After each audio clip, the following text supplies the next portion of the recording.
si Kris nag-text. So wag mo namang ipakulong si Noynoy. Sabi ko, no Kris, I am not out to find faults. I just want to know the truth. It could be nice to hear, it could not be pleasing. I am not going ahead with the creation of the commission because apparently the ombudsman has said that it's still pending before them. So I do not want to have a multiple incongruity, especially if one finding fights with the other. So hintayin ko na lang. On the record man at nandoon ang lahat, GMA, ABS-CBN. ABS-CBN, isa ka pa. Dapat na hostage ka si Gaby Lopez doon, sali kita. Totoo lang, kung ako naging presidente, tanungin ko kayo dyan sa publiko, makuha ka ninyo yung property ng Milo? Kung hindi ako na presidente, mayara kaya yung abuso ng mga network? Sino nakaputang ina ninyong lahat? Ikaw, Gaby Concepcion, mukha kang pera, putang ina ka. Totoo man. Yes. Ako kasi tumakbo ng presidente. Okay? Walang bumibigay sa akin ng pera. Naintindihan ko yan. Nationwide to. Wala akong problema dyan. Walang bumigay na may pera dito. I just relied on mga Davao. Si Tony Boy, Charles Gonzales, may mga pera yan. Puro kababata ko yan. Ito si Dominguez, nandito ba? Yung mayari ng Marco Polo ng Davao yan. Yan ang valedictorian namin nung kindergarten kami. Yan ang nag-graduate. Kaya itong mga bright, totoo yan. Itong mga bright, marunong talaga. Marunong sila Kasi hindi naman nahirap kami lahat o mayaman. Pero mag-super rich ka, marunong talaga itong mga gago na ito paano pera. Wala nagbibigay. Kaya wala akong pera, but sa rating hanggang 3, 4, 4, 3 na ako, lalo na Maynila, 4. Puno lumabas yung landslide ako dito. Nagbigay ko, kunti-kunti. So last minute, makinig ka, Gaby Lopez, nag-place ako ng advertisement. Tinanggap ninyo yung pera kong 2 million para kasi wala akong advertisement. Kita mo yung sa debate, yung debates, tapos every break sinisingitan nila ng propaganda ng mga kandidato. Ako ang wala. Kasi wala man akong pambayad. Ngayon, tinanggap ninyo ang pera ko, but you never showed the advertisement. And despite the fact that we were placed way ahead, pinalabas ninyo despite of a court injunction. Now, because Trillanes was using little children, which is not really allowed by law. Common sense should have warned you that talagang there was a violation of the law.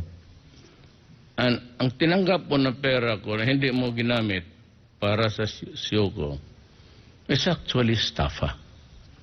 And I'm not the only one. Chis Escudero, ako marami kami. Tanggap ng kanggap kasi kayo ng pera in the name of greed. Tanggap ng pera.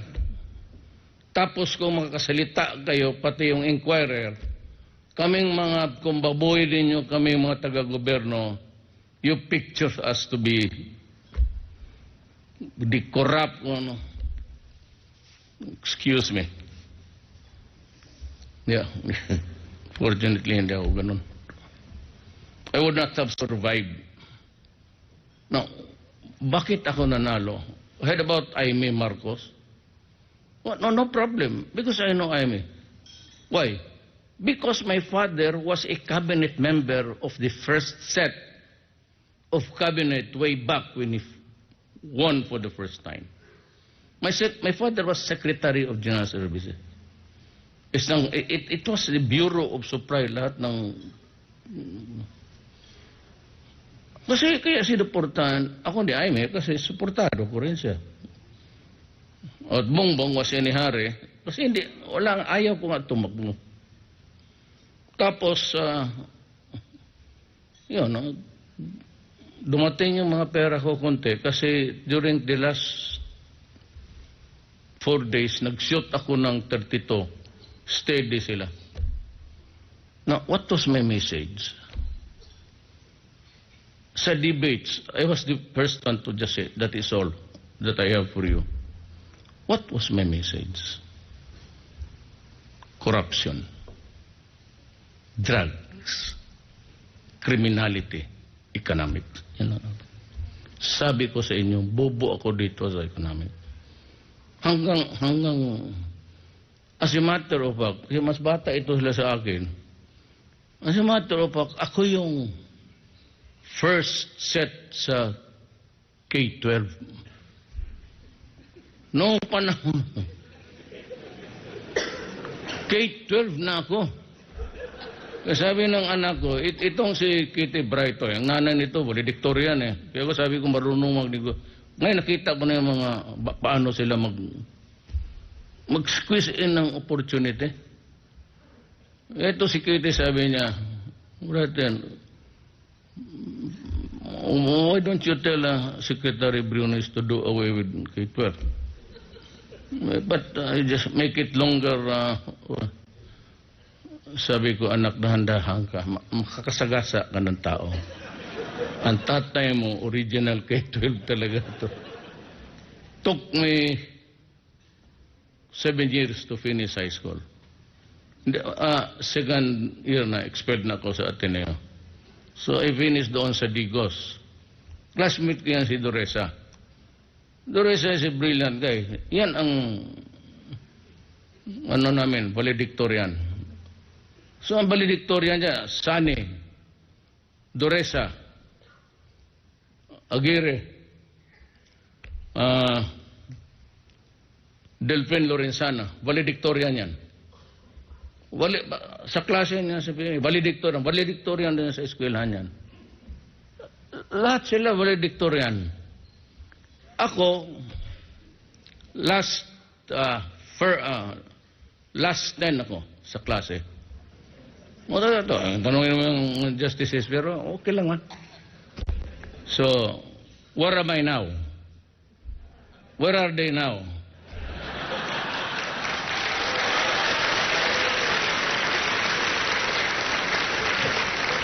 Valedictorians,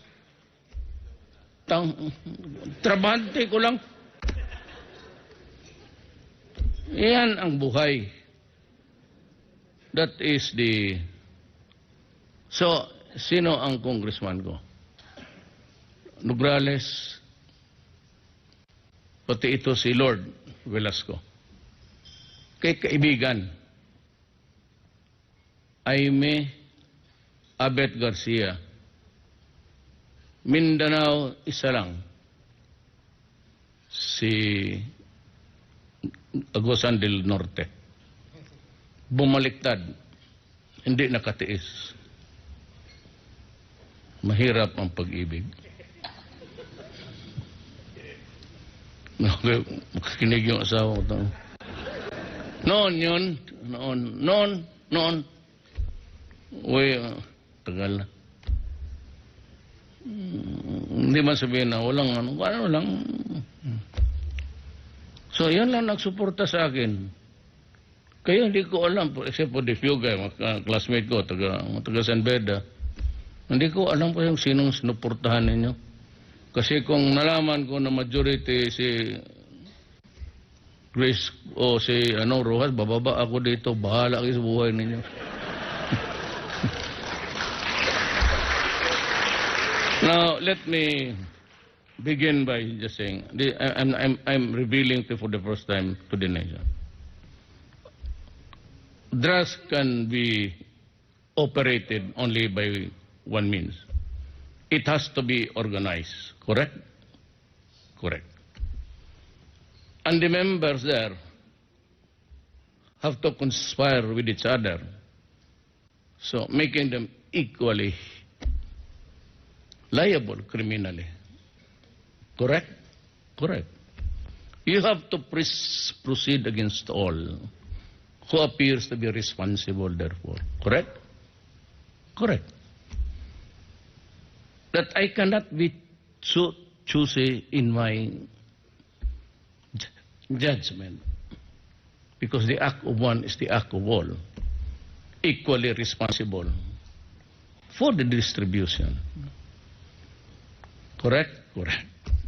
There is no law which says that I can only enforce this, the grave crimes, grave offenses, only against the rich and those who have the money, but I cannot prosecute the poor. So if it is a organized crime, then the tentacles are there. Itong pinakamataas na mayaman, pati itong pinakamahirap, wala akong magagawa. My oath to Mopis says to enforce obey the Constitution and enforce the laws of the land. It does not exempt except those who are poor. Yun ang ibig kong sabihin, yun talagang lumaban. Ito ang mahirap kasi because yung procedure na is American, itong revised penal code is Spanish.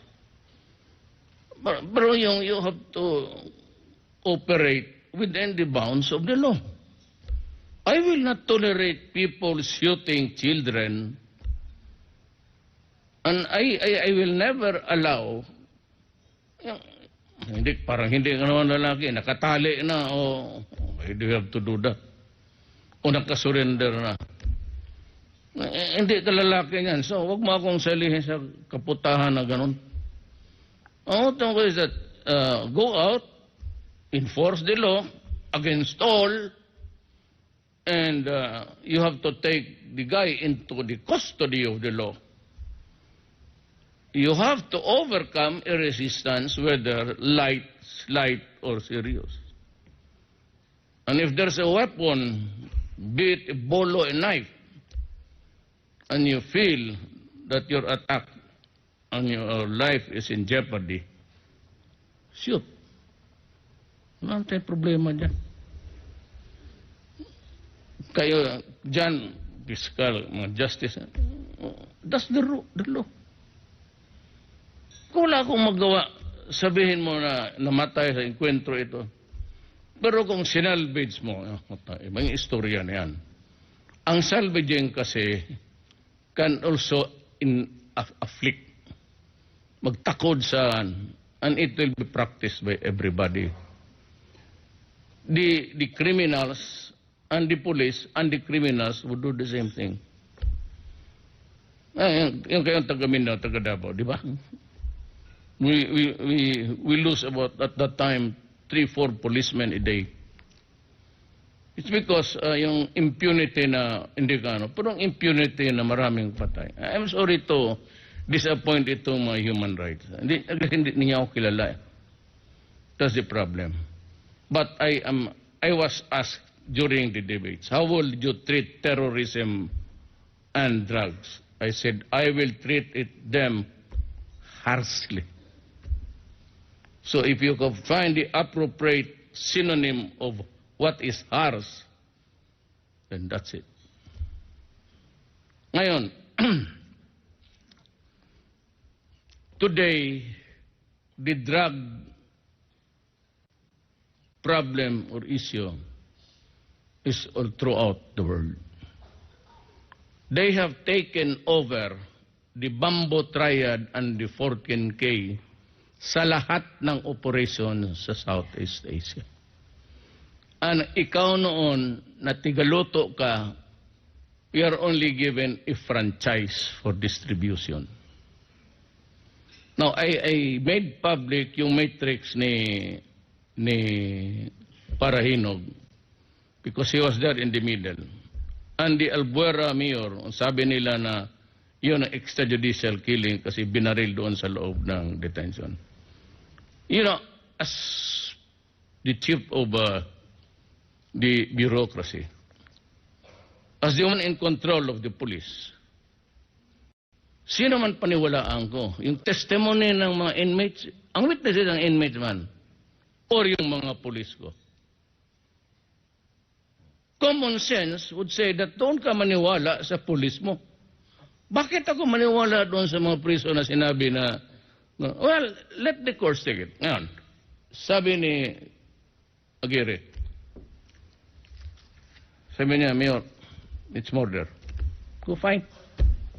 File a case. Wala pong problema. Pero I will protect people who are really doing their work. If that is the theory of the case, I will believe them. Kasi pulis ko yan.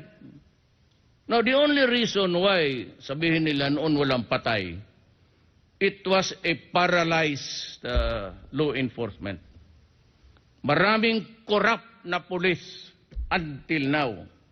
Cebu City, baski ikaw taga roon, mga taga Visayas, alam ninyo yan. Manila, sinabi ko, totoo, I almost became a liar because I said that I will finish the job 3 to 6 months. But when I became the president, when I had already access to every information, anak ng 9 generals of the police were involved. And believe me, 2 months into my term, first 2 months, hindi pa kami nag-operate kasi kapa ako ng kapa. Sino ba dito sa Metro Manila ang corrupt? But there were already a series of killings. And alam mo kung sinong namatay niyan? Tignan mo. Hindi pa kami nag-operate. And hindi ko lang masabi, sino yung namatay? Bakit sabi ng mga punerarya, puno na ang walang claimants? Well, my God, because they were all aliens. Alam na ninyo kung sino yan. They were operating, and the police itong courts nila knew them. Kaya napuno yung punerarya, walang nag-claim. Because they were strangers. You know that? 2 months after na set up ko, yun na. Well, kung may if there's one stupid policeman there killing, ganito yan eh. It does not apply to the 2 deaths in Caloocan. I will disabuse your mind. But ako, ayaw ko gustong sabihin. Senator Pangilinan is my friend. At may utang na loob ako dyan kasi itong anak kong si Inday, yung mayor ngayon, when she was grade 6, grade 5, sabi ko, anak, anong gusto mong birthday gift ko sa iyo? Sabi niya, pa gusto kong makasama magkain kami ni Sharon Cuneta. Mag-isang anak ko lang yun. Ngayon, 2 na ang anak ko, ang babae. May reserva naman ako, isa. May pangalawa na akong asawa. Yan si Veronica. Sabi ko, Bright, yung nanay niyan, valedictoria niya. Lambayad-bayad sa eskwela ng nilet na yan. Kaya yan,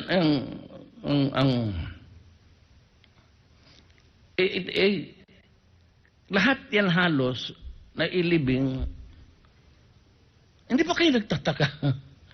Bakit walang claimants? Almost to 1,000. Well, sinong pumatay?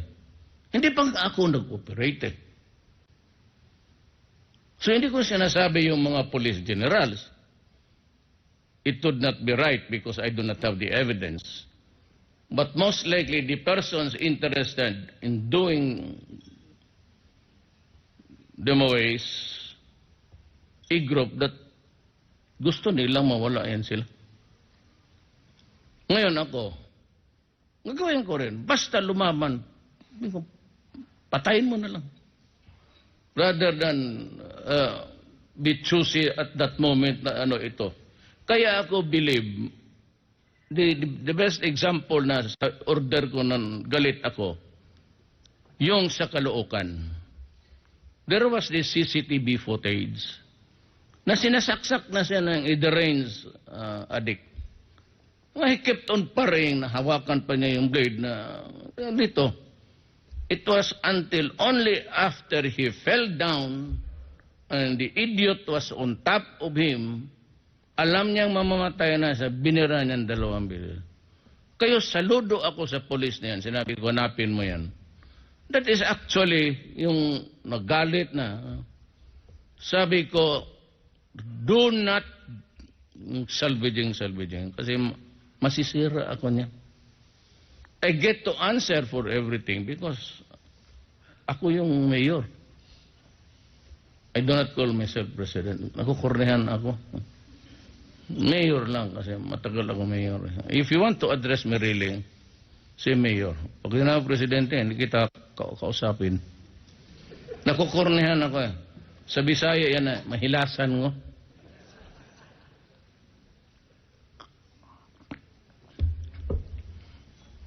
Itong drug ngayon is being operated by the 14 King. Bamboo Triad. They have taken over. They are cooking the shabu on the high seas. Tapos, kita mo sa region 1, maraming mga bins na empty, may Chinese character. It's actually Taiwan, ang lahat na. And I cannot blame the Chinese government or the people. Because we were doing it here before. Marawi, what precipitated, what was the flashpoint of Marawi? They were serving a warrant for the arrest of a drug personality. So there was a far fight. Lumabas na yung totoo. Now, we'll admit that we knew that they had firearm, but I never expected it would be that enormous. On the 3rd month na tayo going forth, they have still the ordnance and the bullets at ang lahat. May mga barret pa sila. Excuse me, yung paglanding ko, yung pullens, allergy ako dyan